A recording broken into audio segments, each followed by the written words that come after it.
Sir 2008 start ചെയ്തത്. ഏത് വർഷമായിരിക്കും ഒരു വിഷനൊക്കെ സെറ്റ് ചെയ്തത് എന്ന് പറയാൻ പറ്റും? 2003 ഞാൻ തുടങ്ങുന്നത് കേട്ടോ. ഞാൻ തുടങ്ങുന്നത് 2005 ഫാക്ടറി സ്റ്റാർട്ട് ചെയ്യുന്നത്. അപ്പം ഇത് ഞങ്ങൾ 20ാമത്തെ വർഷം 19-ാം തീയതി മറ്റന്നാളാണ് എൻ്റെ 20ാമത്തെ വർഷം സ്റ്റാർട്ട് ചെയ്യാം.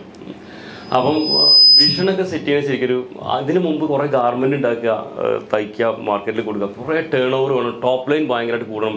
എനിക്ക് 100 കോടിയൊക്കെ എത്താനാകുമ്പോൾ വലിയ ആഗ്രഹമായിരുന്നു. ഞാൻ നമ്മൾ മറ്റുള്ള കുറേ പ്രൊഡക്റ്റിൻ്റെയൊക്കെ ടേൺ ഓവർ ഇപ്പം മലബാർ ഗോൾഡൊക്കെ ആണെങ്കിൽ ആയിരങ്ങൾ അവരൊക്കെ പ്രൊഡക്റ്റ് ഞാൻ ശരിക്കും മനസ്സിലാക്കുന്നത് ഇപ്പം ഗാഡ്ജറ്റ്സ് ഒക്കെ വിൽക്കുന്ന കമ്പനിയൊക്കെ 3000 കോടി 4000 കോടി അവരൊക്കെ ഒരു മാനുഫാക്ചർ അല്ല, അവർ വേറെ ആളുകൾ ഉണ്ടാക്കിയ സാധനം വലിയ ഹൈ വാല്യൂ സാധനങ്ങൾ വിറ്റിട്ടാണ് ഈ ടേൺ ഓവർ. ഞാൻ സ്ക്രാച്ചിൽ നിന്ന് പ്രൊഡക്റ്റ് ഉണ്ടാക്കിയിട്ട് മാനുഫാക്ചർ ചെയ്ത് ഞാൻ തന്നെ ബ്രാൻഡ് ചെയ്ത് ഞാൻ വിൽക്കുക. അപ്പം എൻ്റെ 100 കോടി അവരുടെ 10000 കോടിൻ്റെ വാല്യൂ ഉണ്ട് 100 കോടി.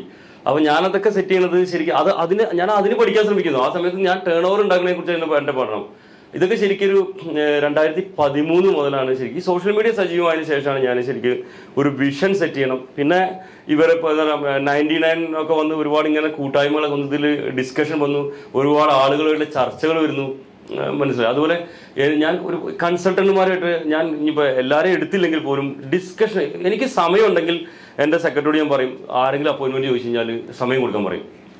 നമ്മൾ സമയം വെറുതെ കളഞ്ഞിട്ട് കാര്യമില്ലോ. ഞാൻ വെറുതെ ഇരുന്നിട്ട് ഫോണിൽ നോക്കിയിട്ട് പറ്റില്ല. എത്രത്തോളം ആളുകളോട് സംസാരിക്കാം, ബിസിനസ്സുമായിട്ട് ബന്ധപ്പെട്ട ഫ്രണ്ട്സിൻ്റെ കൂടെ ഒക്കെ പോകാൻ ഞാൻ വളരെ റെയറാണ്. അല്ലാത്ത സമയത്ത് ബിസിനസ്സുമായിട്ട് കാര്യങ്ങൾ സംസാരിക്കാൻ എത്രത്തോളം ആളുകൾ വരികയാണെങ്കിലും ഇപ്പോൾ ഈ മീഡിയ ബ്രാൻഡിങ്ങിൻ്റെ കാര്യങ്ങൾക്കൊക്കെ ആൾ വന്നാൽ പോലും ഞാൻ ടൈം കൊടുക്കും. അവരിൽ നിന്ന് കുറേ പുതിയ കാര്യങ്ങൾ പഠിക്കാനുണ്ടാവും. എന്താണ് അടുത്ത അവരുടെ ഈ ബ്രാൻഡിൻ്റെ സ്ട്രാറ്റജി, എന്താ അടുത്ത ബ്രാൻഡിൻ്റെ സ്ട്രാറ്റജി, അവരെത്ര സ്പെൻഡ് ചെയ്യുന്നത്, ഇത്ര കാര്യങ്ങൾ. അപ്പോൾ ഇത് ശരിക്കും 2013 ഈ പരസ്യമൊക്കെ ചെയ്ത് തുടങ്ങിയ സമയത്താണ് ഞാൻ വിഷൻ സെറ്റ് ചെയ്തത്. അന്ന് എനിക്ക് 5 ഇയർ പ്ലാൻ ഉള്ളത് കേട്ടോ. ഒരു 10 ഇയർ പ്ലാൻ വേണമെന്ന് ഞാൻ പറയുന്നത്. 10 വർഷം കഴിയുമ്പോൾ നമ്മൾ എവിടെ നിൽക്കണം എന്നുള്ളത്. അതുപോലെ നമ്മൾ കുറേ പണം ഉണ്ടാക്കിയിട്ട് ഈ പണം കൊണ്ട് നമുക്ക് എന്ത് ചെയ്യണം എന്നുള്ളൊരു സാധനമുണ്ട്, അതും നിങ്ങൾ സെറ്റ് ചെയ്യണം ഞാൻ പറയുന്നത്. എനിക്കൊരു വിഷൻ ഉണ്ട്, എന്താ പറയുക, കുറേ കാശ് ഉണ്ടാക്കിയിട്ട് ആ കാശ് കൊണ്ട് നമ്മുടെ പ്രായമാവും അല്ലെങ്കിൽ ഇതൊന്നും എന്താ പറയുക ശാശ്വതമല്ല, അതുകൊണ്ട് എനിക്ക് എന്ത് ചെയ്യാൻ പറ്റും എന്നുള്ളത് പോലും ഞാൻ വിഷൻ സെറ്റ് ചെയ്തിട്ടുള്ള ആളാണ്. ഓക്കെ.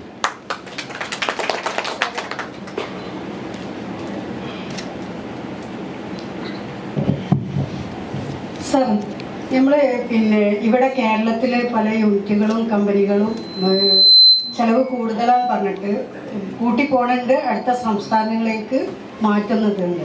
അതെത്ര കണ്ട് ശരിയാണ്? അത് ഞാൻ നേരത്തെ പറഞ്ഞൊരു പ്രശ്നമാണ്.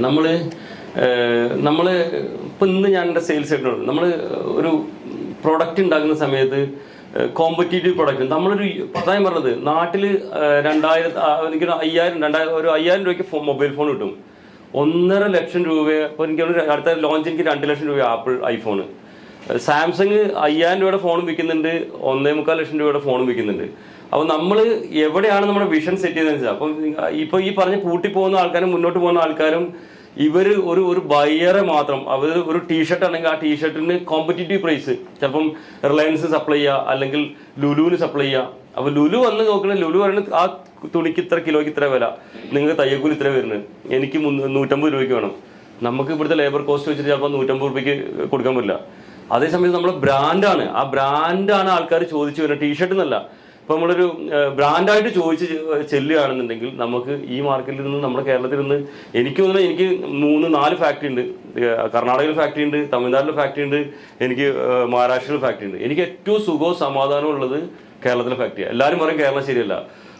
എനിക്ക് വളരെ സുഖമായിട്ട് സ്വസ്ഥമായിട്ട് ചെയ്യാൻ പറ്റുന്നത് നമ്മൾ അതിൻ്റെ PF ESI വേണ്ട ആനുകൂല്യങ്ങൾ കൊടുത്ത് നമ്മൾ മര്യാദയ്ക്കാണ്. പക്ഷേ എൻ്റെ പ്രൊഡക്റ്റിന് ഞാനാ പ്രൈസ് തീരുമാനിക്കുന്നത്, അല്ലാതെ ഒരു ബയ്യറല്ല തീരുമാനിക്കുന്നത്. അങ്ങനെ ഉണ്ടെങ്കിൽ നമുക്ക് സുഖമായിട്ട് കേരളത്തിന് ബിസിനസ് ചെയ്യാൻ പോകാൻ പറ്റും. Okay.